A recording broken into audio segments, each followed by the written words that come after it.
have two very popular industries. They're law and engineering. And I believe Ashraf, join us. We have Ashraf, we have Sarah Tadros, Bashoy Yaqub, representing the law industry. Then we have Dave Bebawi from New Jersey, as well as Mark Wassef from New York here, from our church in Queens, from your church, all of our churches, all of our Coptic churches. All of them are from Coptic churches. And he's also an engineer. So, well, let's, Dave, if you don't mind, I'd like to just get things started with you, if that's okay. If you could just give us a brief, we'll time you, all right? A brief summary of why you chose engineering, what you do, and how you got there. So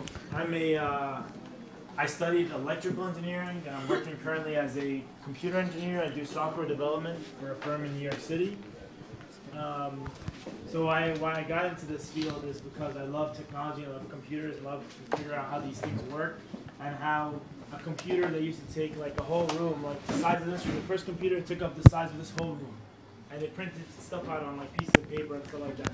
We're making things smarter and faster, and I was intrigued by that, wanted to know how it happens, how I could do it, and learn it, and that's what I do. So, question for you though, brother. You originally started off electrical. What was it, did you want to study, did you think about studying computer engineering while you were studying electrical, or did you just find an opportunity and you took it?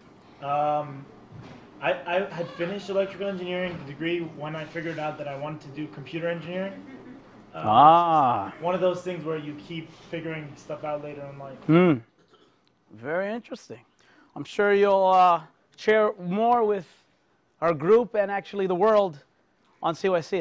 That's great. Mark, my good friend, beloved brother.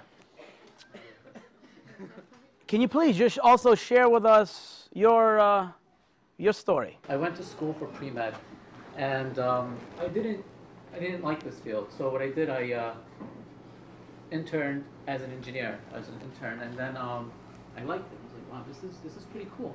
You know, I like doing this electrical stuff. I like thinking outside this little box, and just wondering how things work. And that's the reason I kind of pursued this field.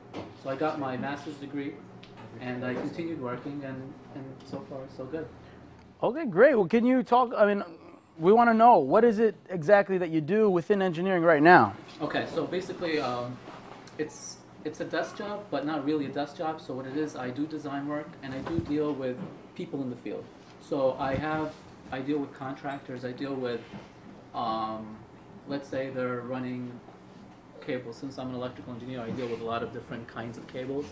So I'll think of, like, basically my field of work would be dealing with telephone systems, the cameras, and fire alarm systems. So fire alarms, telephones, and cameras. And so I would deal with vendors, I would deal with contractors. I'll go out to the field and I'll check how they're running their cables, if it's obstructing something, and then I have to deal with new technologies as well. So it's something that it's a growing field. It's something that you always have to be updated because this thing is changing. Again, if you think about it, 10 years ago the camera was this big, now it's this big. And then of course things are changing, technology's changing. So you have to be updated with what's going on in the field. I've noticed you, both engineers, use examples with devices growing. Very interesting. Observation, engineering minds, guys, right here. Beautiful. One question I have for both of you guys. Well, I guess, Mark, in terms of, it's civil engineering, right? It's electrical. Electrical, I'm sorry, electrical engineering. Would you say that there's, it's a good market, good opportunities and available opportunities within New York, but also outside of our area? Okay, so the field for engineering, right now, it's a tough market out there. I think it's a tough market in most of the fields. Engineering, specifically in New York, is not, the market is not that great. I think sometimes you have to go outside to see what the market is really like. If you really want to stay in New York, you're going to take a big hit. But if you want to go outside, there's a lot of opportunities outside New York. And again, it's one of the fields that are changing. So if you're updated with the technology, if you're updated, and again, you have your master's degree and you get your license, you have to get your license after 4 years of experience, you can market yourself and get a lot more opportunities outside. Let's talk about the money, right? What type of salary are we talking on average out of school? Okay, so typically out of school, you'll probably be making roughly about 60,000 or so, 65,000 out of school with no master's degree or no license or anything like this. Through years of experience, through getting a license, you go up to 6 figures very easily. But again, you need the experience and you get to get the license and all this stuff. So you start small and you can go big. All right, awesome. Dave, please. So software development is a little bit different. The market right now for software development is booming beyond belief. We cannot find enough developers to fill the projects that we have. I get maybe 3 calls a week for people who know I have a job. They call me on my office line and they're like, can we get you to leave your office and come work for us? If you're a good software developer, you can start with 60K, a couple of years experience, and you start leading a team. Or with a master's degree, you can get 90. And when you're the tech lead on a project, you're talking about 130K.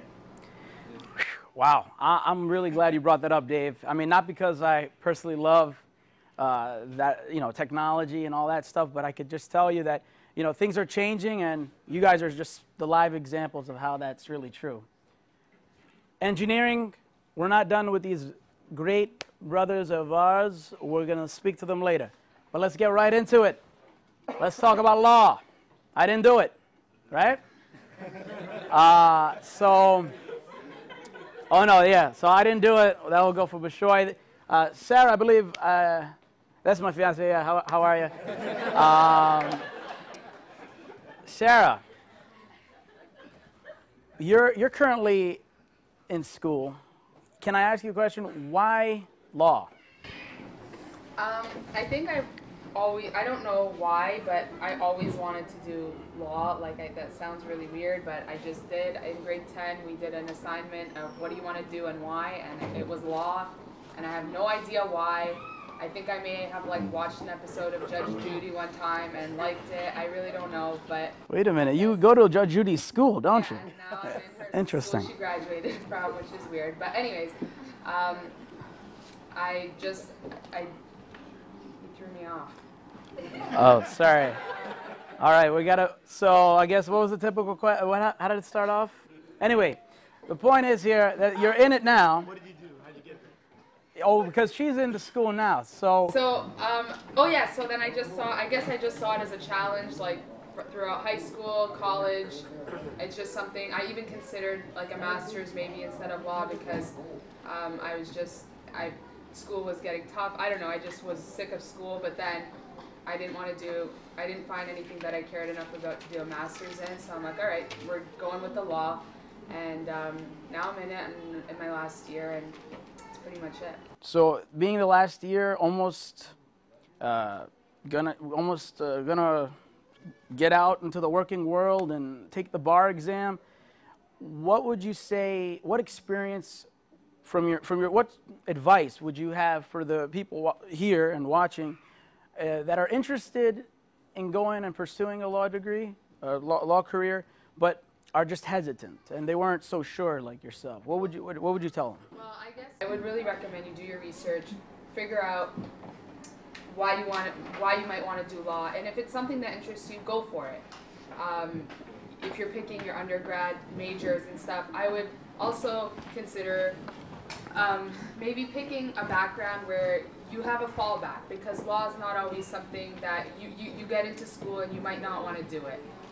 There's things you just don't really want to do. You might want to change and do something else. So maybe getting a technical background might be a good idea engineering, and you can always use that if you decide you want to do law school. That's always something that you can use. But what a lot of people do is pick something like political science. Most law students have political science or, you know, English majors, stuff like that, which is great, but it's sometimes hard to fall back on those things. So maybe get a skill set that you can apply in a non-legal manner, maybe business, maybe marketing, you know, so we talked about so many different things today. And then if you want, after you're done your 4 years, you can do law school. You know, it's always something there that you can do with any type of background, anything at all. When I graduated from there, I said, oh my God, I cannot believe that law school is like this. It's a whole different field of law. I wouldn't know how to do anything in a courtroom. Money is not happiness. If you're not joyful in doing what you do, money doesn't mean anything.